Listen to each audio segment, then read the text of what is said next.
Hi. So I do a lot of couples work. A lot of couples come to me because they're having problems and they want conflict resolution skills and communication skills, which are great. We work on that. But one of the skills that I really concentrate and emphasize is the concept of repair. Repair is the act of coming and reconnecting after there's been a fight. So examples of repair would be coming and saying, honey, I'm sorry. I'm sorry for being short, or I'm sorry for raising my voice, or I'm sorry for storming out. I'm calmed down now and I'm ready to talk about this.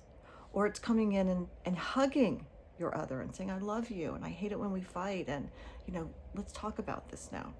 You have to remember that reactivity is fast. So the fight comes fast.